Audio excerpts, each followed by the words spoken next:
from. We have lots to come for the afternoon, which is still very, very exciting. And our next panel is going to be looking at building out the battery supply chain and really looking at electrification. I think we're almost ready to go. We've got everybody in place. We have a tremendous panel here and a tremendous moderator too. So the chairman and CEO of Amkest Group, please, a very warm welcome for Amar Khashoggi. So Amar, thank you so much. I think we're ready to go.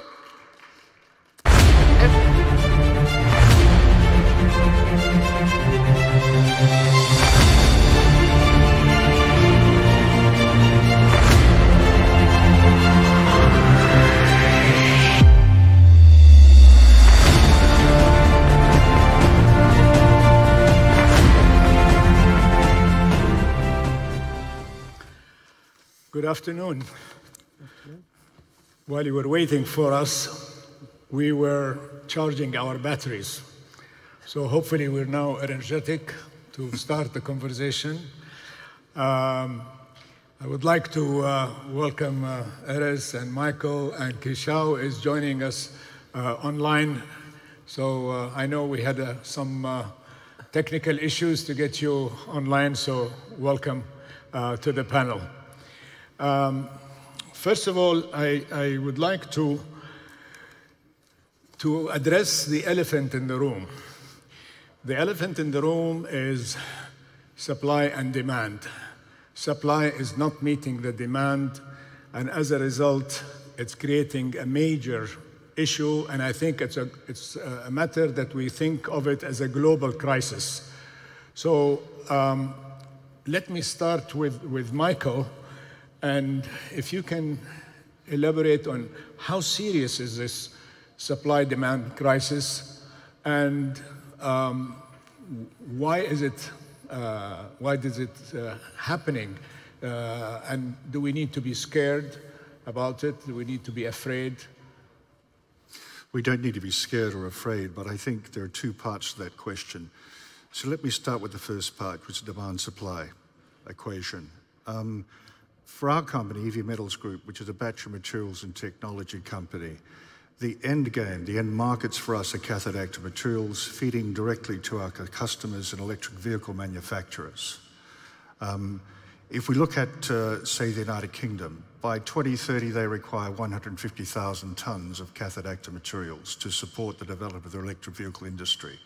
Look more broadly at Europe, they're forecasting demand for 1.4 million tons of cathode active materials, both high nickel, high energy density CAM, and similarly the lower energy density lithium ferrous phosphate, or otherwise LFP. We forecast, or at least our independent studies are forecasting, a structural deficit out at 2030 of approximately 600,000 tons of cathode active materials, predominantly high nickel, about 25 to 30% of market share with LFP. And there is absolutely no capacity in the United Kingdom at this point in time, and more broadly in Europe, to supply that level of cathode active materials to the battery cell manufacturing plants that are being built or planned to be built to supply the electric vehicle manufacturers. To answer the second part of your question, we've been looking at capital markets for the best part of 2 years. We occupy an interesting position and quite a challenging position for global capital markets when we present as a battery materials and technology company. They haven't seen one before, or not many at all, not outside of China. So what we see is governments regulating for the energy transition, setting emissions targets through, and rightly so, government intervention on a global scale, unprecedented in our history. But when you look at the way in which global private capital is aligning itself, there's no alignment, it's disconnected. And hence you're seeing overinvestment, for example, in battery cell manufacturing capacity and massive overinvestment. And you look further upstream to the cathode active materials, which we would call the downstream end of the battery materials supply chain, underinvestment. And similarly, midstream, which is where we look at producing high purity chemicals that take the form of lithium hydroxide monohydrate, your nickel, cobalt, manganese sulfate that feed your CAM plants. Again, massive underinvestment to the point where the US and Europe are dependent on somewhere between 70 and 90% on offshore midstream and downstream processing capacity. The bottom line is government, industry, and global private capital need to collaborate to understand how to most efficiently employ global private capital to support, and we view, integrated supply chains, geopolitically aligned and transparent.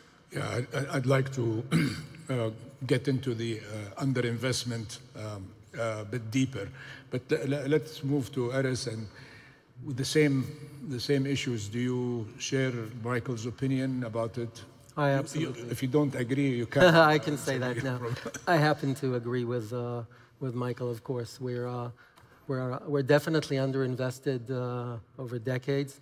The majors, instead of, I mean, the retained earnings go to dividends, and they're not retained, and the proportion of earnings going into capex has been declining. There's not a lot of alternative investment vehicles out there if you actually see what the level of challenge that they need to meet with. So there's a few, but not a lot. Capital markets obviously have their issues and volatilities, and we found ourselves in a situation where the demand side is expanding, in a three-dimensional, very rapid pace.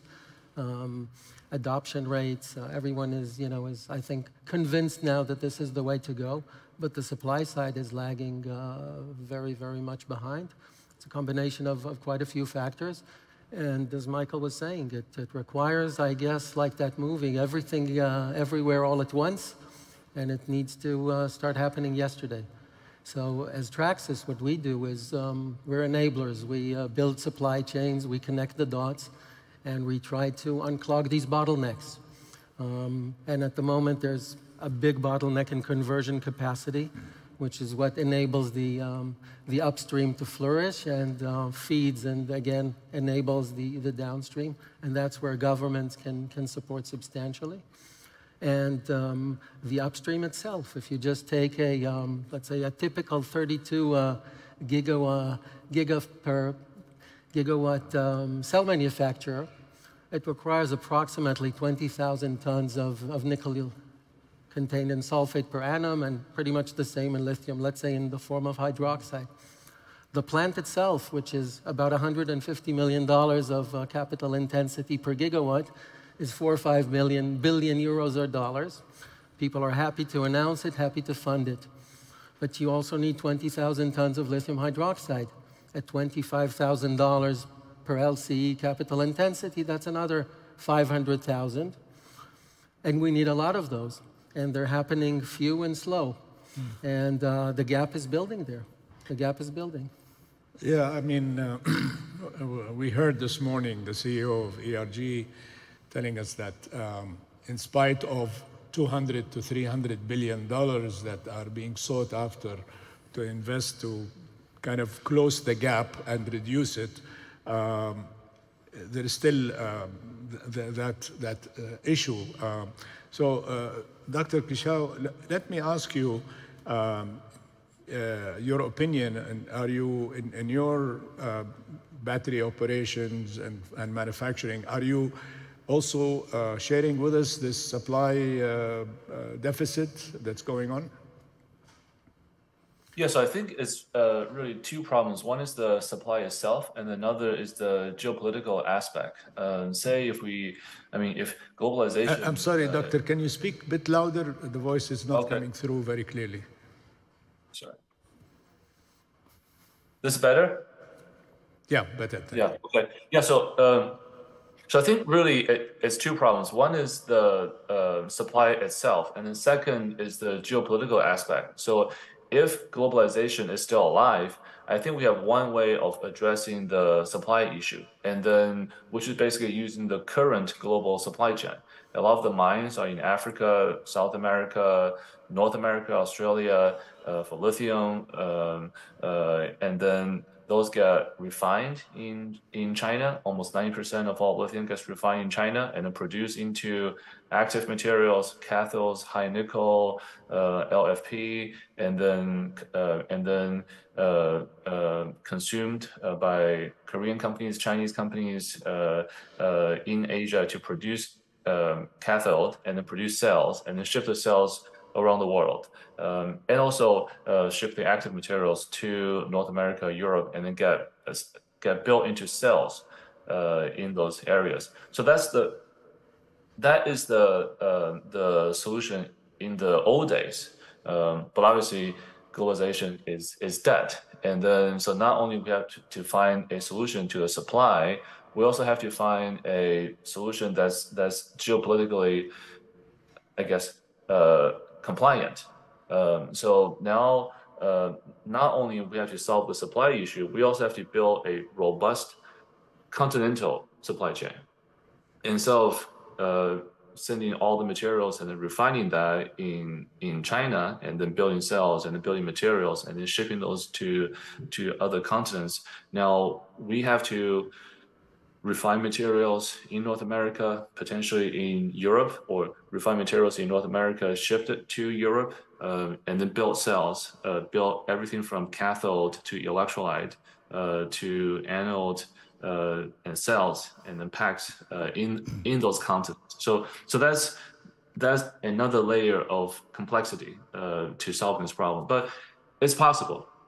It's definitely possible, and then we're already seeing, for example, upstream mining. A lot of the mines are already in South America, and then companies are building refineries in Canada, Mexico, to help supply to the North American market, and then also the U.S. already has pretty significant cell capacity, mostly Korean companies. But now we are seeing these Korean companies forming joint ventures with car companies and then significantly scaling up that capacity. So we'll see more investments in these continents to both solve the supply problem itself, which is a pure commercial problem, and also the geopolitical problem. I mean, when we were listening to the Minister of Egypt for Minerals and Mining, he was complaining that he wasn't getting enough investors in the mining business in Egypt. And so do you see that a country like China maybe developing funds specifically for the mining industry? Because obviously investments in critical minerals used to be in less complicated countries. Today it is in complicated countries, and the rules and regulations and government restrictions and what have you, let alone political stability and such. So where do you see the role of countries like China and its funds, and maybe the private sector, trying to close the gap of this lack of investment or underinvestment? Well, so in the case of China in particular, they did a lot of investment in the past 10 years. And then, for example, just in the lithium industry itself, Chinese companies do a lot of operation in South America, Australia, also some in Canada. But then, given the latest geopolitical situation, I'm not sure the countries and the governments are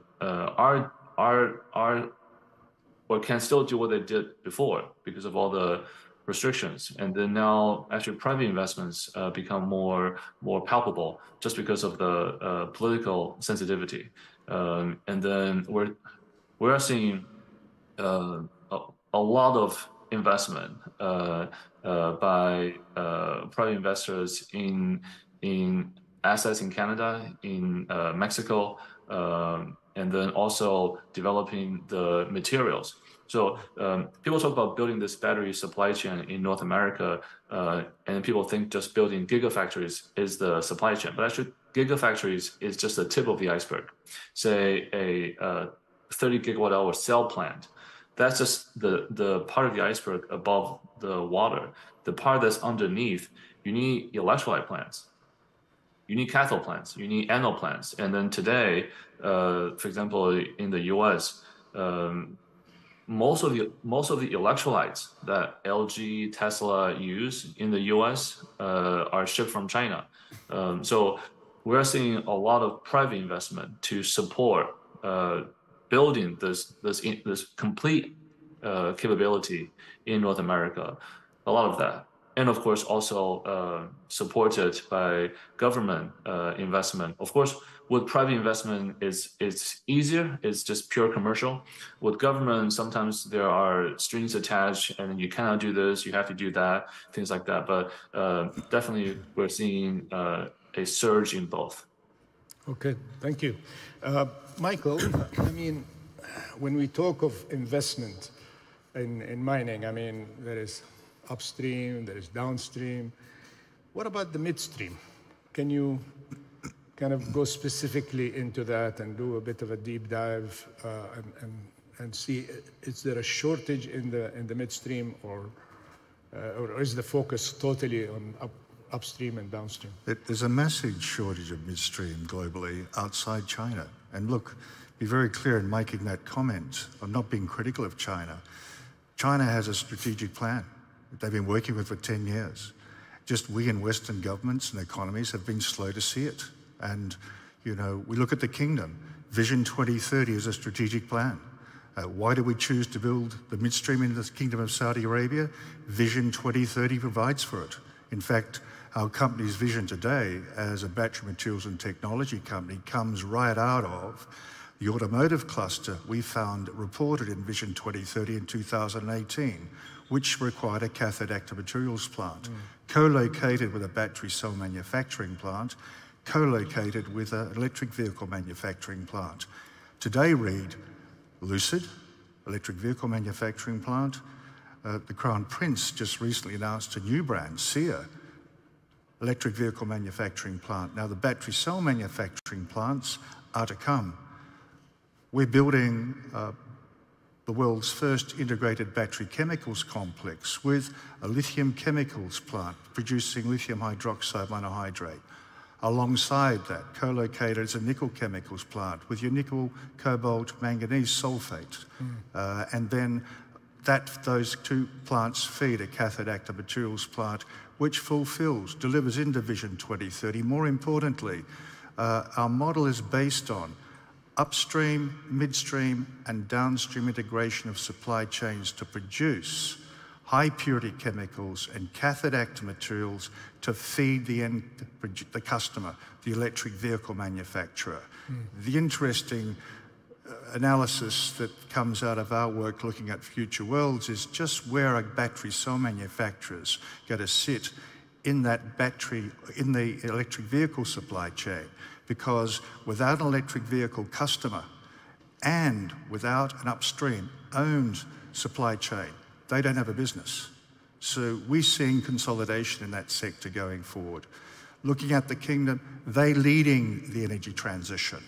The Vision 2030 has pinpointed the global shortage in midstream capacity, and we've been blessed with the opportunity to work with leading agencies in the kingdom to build out a global hub midstream capacity alongside which we can build domestic cathode active materials, more importantly, export the high purity chemicals and locate the cathode active materials plants in the countries in which they require locally or localized plants to satisfy rules of origin, to satisfy battery passport, to satisfy Inflation Reduction Act requirements. That's how we see the future, and that's where the kingdom is leading the energy transition in our view.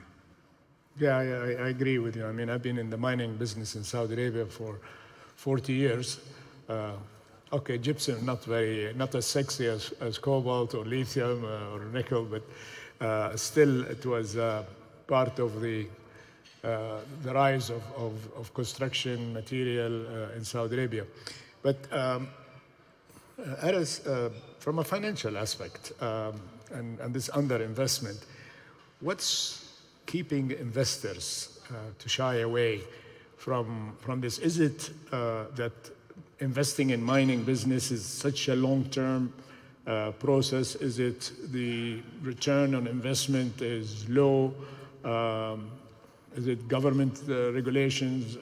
Where is the disconnect, and how can the government, especially PIF and the Ministry of Industry and Mining, be the true enablers, as His Excellency Bandar Al-Khuraif, our Minister of Industry, was saying? I think that, first of all, the approach of Vision 2030, and as you see the PIF Green Plan and its various segments in the implementation, working from a vision or a purpose into an actionable plan is an admirable way of doing things, because, you know, it's like we say, a mason is not just a bricklayer. He's building a home, he's building a hospital. You need to remember why you're actually sweating in the sun and laying these bricks. And I think that's of critical importance. And we saw that in the in other jurisdictions in the past 20 years, the invisible arm, although it was supposed to almost spontaneously answer this demand, it fumbled, and it has not exactly done that very efficiently. Where we did see progress made, and I think that's also a good analogy to what you're doing here in the Kingdom, is, for example, in Quebec, in Canada, where the local investment arm, Invest Quebec, with help of the private sector, but also help of the energy utility, Hydro-Quebec, which I guess is the equivalency of your energy transition to solar and wind and renewable sources. Between those elements, they basically turned an industrial zone called the Bécancour near Montreal into a energy transition battery material hubs, and there's a snowball effect. We invested in 2 companies in Nouveau-Mont Graphite and in Nemaska Lithium, and changed their plans so that decided to locate the plants over there. And suddenly this opened up things. Vale is going to produce nickel sulfate there. BASF is putting their chemical plant there. General Motors has already announced that with their cell manufacturer, they'll put their site there. And there's this effect that Michael was talking about that's happening here, but this is to some extent an exception. So the government's role is extremely important in creating the vision, in educating people, and I think in also bridging this, let's call it trust issue or trust gap that exists between the extractive industries and the way they're sort of visioned and some sort of barons that could not be trusted, and all the safety issues and so on that are erroneously associated, I think, with our industries.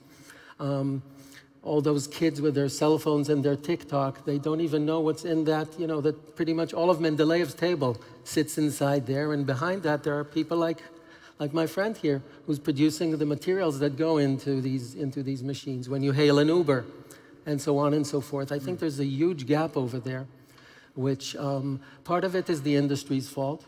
We have not invested, I think, enough in education and public relations, in opening up, in demonstrating how we have really transformed and changed and how much we're giving back.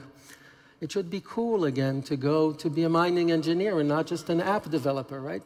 So it's a lot of those things, I think, that will move in that direction. But at the end of the day, it looks like the only way to bridge the gaps on conversion.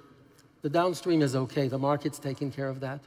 But on conversion, on the midstream, and very much on the upstream, on enabling the emergence of all these mines that need to feed the system, because there's not enough material there just to rely on recycling or on rehabilitation of tailings and ponds, which is extremely important. But it's going to take a while before, like in stainless steel or copper, you build enough, or aluminum, there's enough in the system that could be recycled, so the proportion between primary and secondary changes. We're going to be probably 95% primary until 2050. We need to push these projects and materials in. The governments can help a lot with permitting, with providing data, surveys, satellites. You know, if they can find each other's missiles, why can't they find some lithium or nickel? They just need to decide to allow the civilians to enjoy these capacities. When these things, I think, sort of push forward, the clogging will open up, and we will be really all around the world, and not just regionally, be able to realize this vision of a carbon neutral globe in 2050, and hopefully much more than that going further. Okay, we have about 4 minutes left, and I'd like to just address the public policy of how to help. So, Qichao, if I can start with you, where do you see how can the government be an enabler through public policy and how it can help? Very quickly, in under a minute, please. So I think very effective. For example, China back in 2016, 2017, they set up this incentive that cars, in order to get subsidies, have to use batteries made by a whitelist of battery companies, and that kicked out all the Korean companies. Now the U.S. has IRA, and then it's setting similar protectionist policies, and then that will very quickly kick out a lot of foreign producers and then move a lot of the supply chain to North America. I think a lot of these protectionist policies are very effective. Thank you. Michael? It's a great question. I think that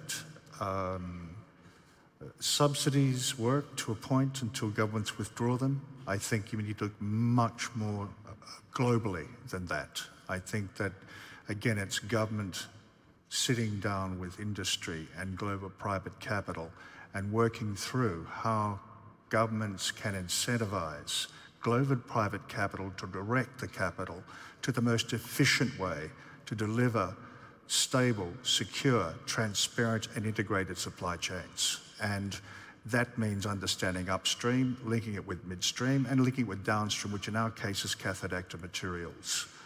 We look at the auditorium today. This was full when I was here Monday. We are now talking about the most important part of the energy transition. And yes, it's a future minerals forum, but that's our future.